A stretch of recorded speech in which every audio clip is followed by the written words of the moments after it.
My fiancé said, "I'm moving in with Anthony. We're having a baby together." I replied, "Congratulations," then canceled her engagement ring, returned her car, and changed every password. 6 hours later, she was at my door, sobbing that Anthony had kicked her out.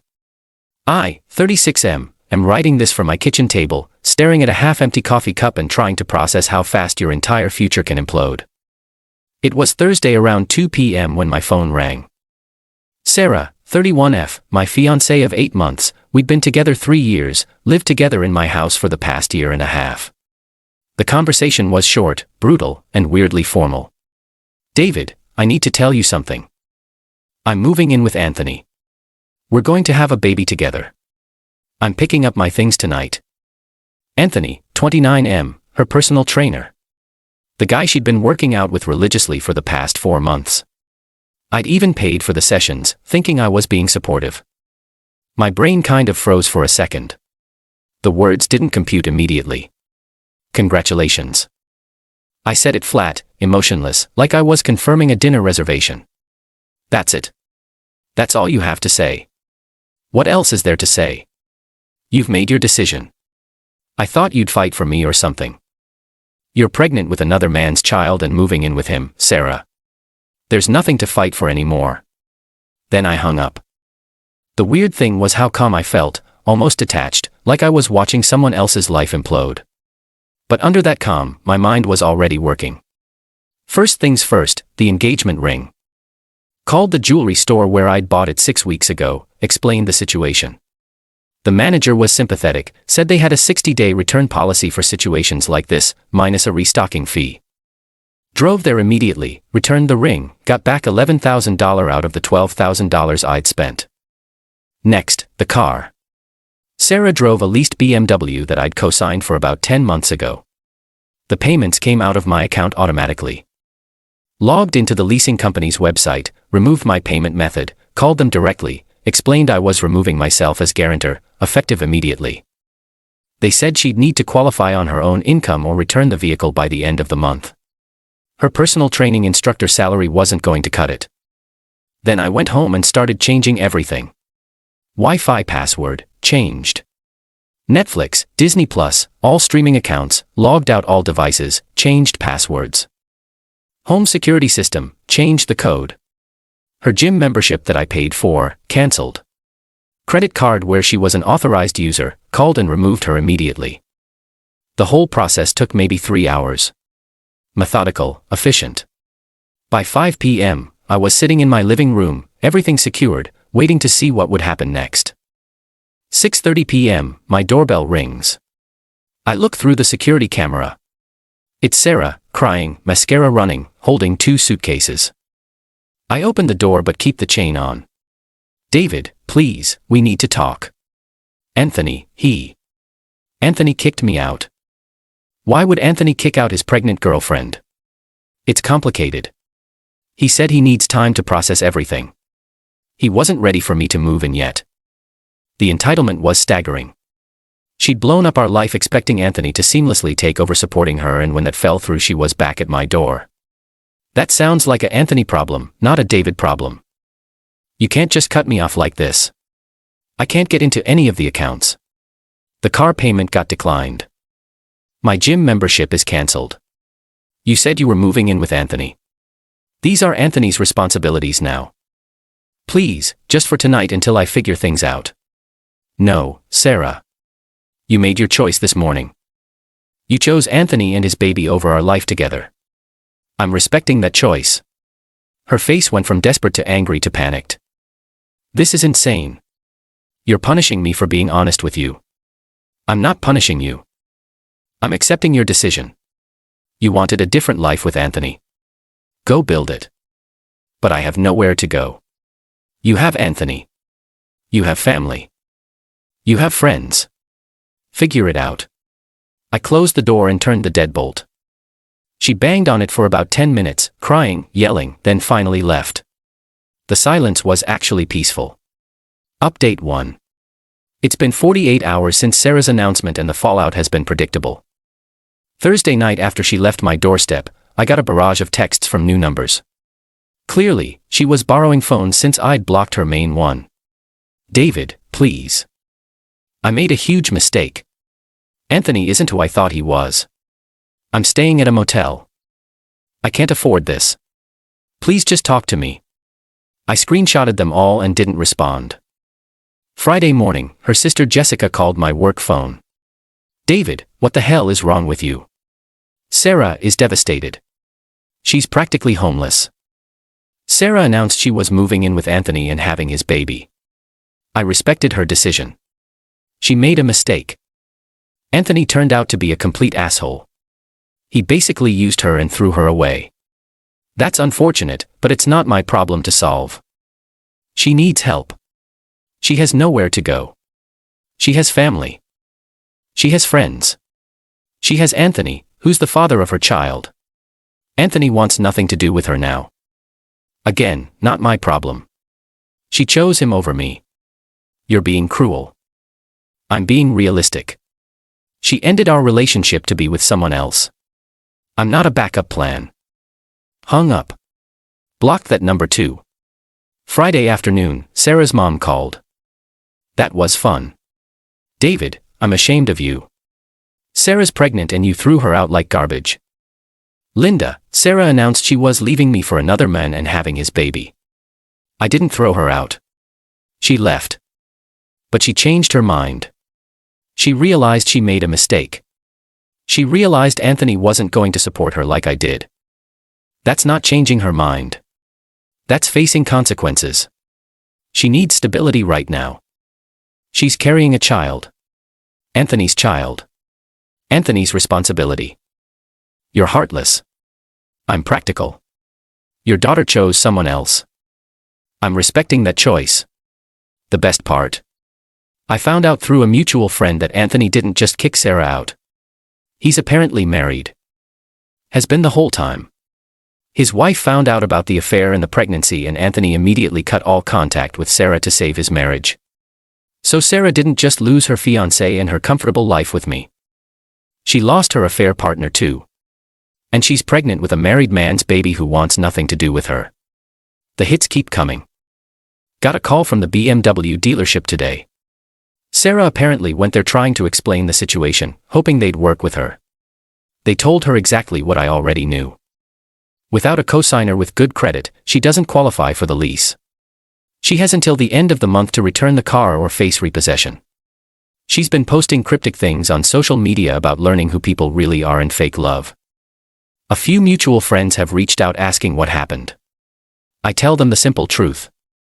She left me for someone else. It didn't work out and now she's dealing with the consequences. Most people get it. The ones who don't weren't really my friends anyway.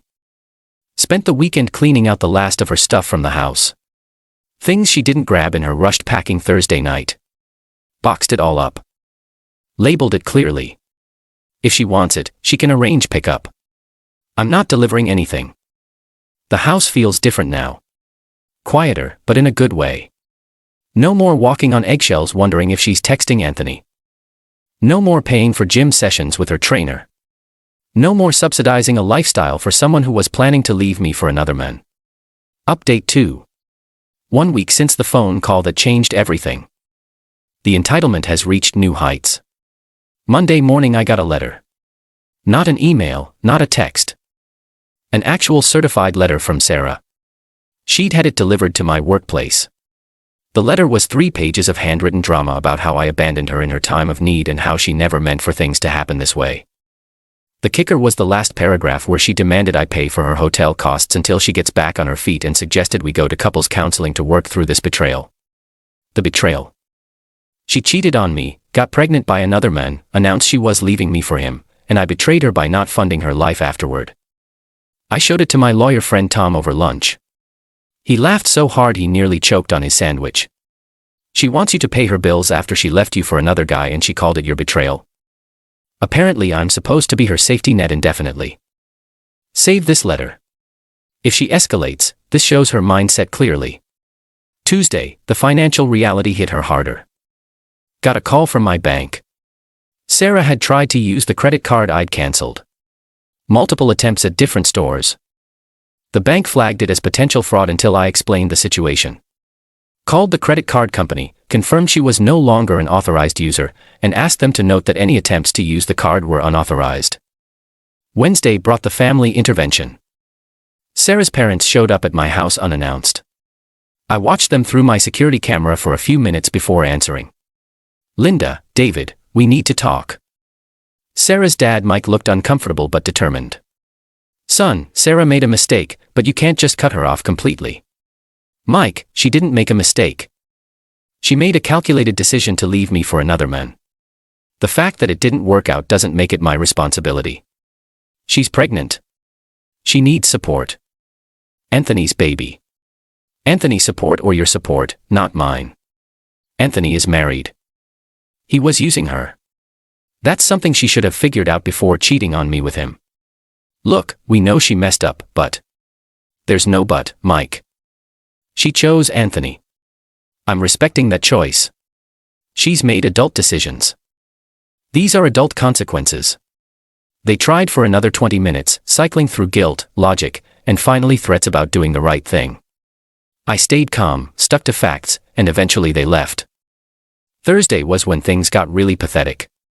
Sarah showed up at my gym, the one I still go to, not the fancy place where she met Anthony. She cornered me by the free weights. David, please just listen to me for 5 minutes. You have 3 minutes. Clock's ticking. I know I messed up. I know I hurt you. But I'm pregnant and scared and I don't know what to do. 2 minutes. Anthony lied to me about everything. He's married. He never intended to leave his wife. He just wanted to have an affair. I was so stupid. 1 minute. I miss you. I miss us. I know we can work through this if you just give me a chance. Time's up, Sarah. You didn't make a mistake. You made a choice.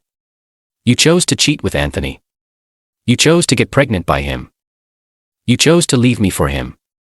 The fact that he turned out to be exactly what everyone except you could see doesn't change any of that. But I love you. No, you love what I provided. Stability, financial security, someone to take care of you. Anthony offered excitement and adventure until reality hit. Now you want your safety net back. That's not true. You announced you were having another man's baby and moving in with him. Everything I did afterward was just accepting that reality. If Anthony had been everything you thought he was, you'd be happily setting up house with him right now. I grabbed my towel and headed for the exit. Find a new gym, Sarah. This one's mine. Got a text later that evening from Jessica. You're a heartless bastard. Sarah is sleeping in her car. My response. She chose Anthony. These are Anthony's consequences to manage. Block Jessica permanently. Final update. It's been 3 months since Sarah announced she was leaving me for Anthony. Time for the final chapter on this mess. The immediate aftermath of my last update saw Sarah's situation spiral quickly. Turns out sleeping in a BMW you can't afford while pregnant isn't sustainable. She lasted about a week before the car got repossessed. I drove by the lot where they towed it, saw it sitting there with the dealer plates back on. Her parents finally stepped up, sort of. They let her move back into her childhood bedroom, but from what I've heard through mutual friends, it's been a disaster. Sarah expected them to provide the same lifestyle I had. Eating out, shopping trips, entertainment budget. Instead, she got basic room and board and lectures about responsibility. The pregnancy itself became another complication. Anthony, in his desperation to save his marriage, apparently convinced his wife that Sarah was lying about the paternity. He demanded a prenatal DNA test. Sarah agreed, probably hoping it would force him to step up. Results came back. Definitely his kid. Anthony's response wasn't to leave his wife for Sarah. It was to lawyer up and prepare for a custody fight while offering minimal child support. His wife kicked him out anyway, but he's fighting to keep Sarah from getting anything substantial. So now Sarah's facing single motherhood with a part-time job, living with her parents, and a baby daddy who treats her like a legal obligation. The best part happened about 6 weeks ago. I was at a coffee shop near my office when I spotted her across the street, very obviously pregnant now, struggling with grocery bags. For just a moment, I felt a flicker of something. Not sympathy exactly, but recognition of shared history. Then I remembered her standing in my living room, announcing she was having Anthony's baby and moving in with him. I finished my coffee and went back to work. Last week, Jessica tried one more approach through my coworker. Asked if I'd be willing to help Sarah, for old time's sake, maybe contribute to baby expenses, since I used to care about her. My response was simple. Sarah chose Anthony to be her baby's father. These are Anthony's expenses. The entitlement never stops. Even now, facing the full consequences of her choices, she and her family still think I should clean up the mess she made. As for me, life is good. Really good. The house is mine again.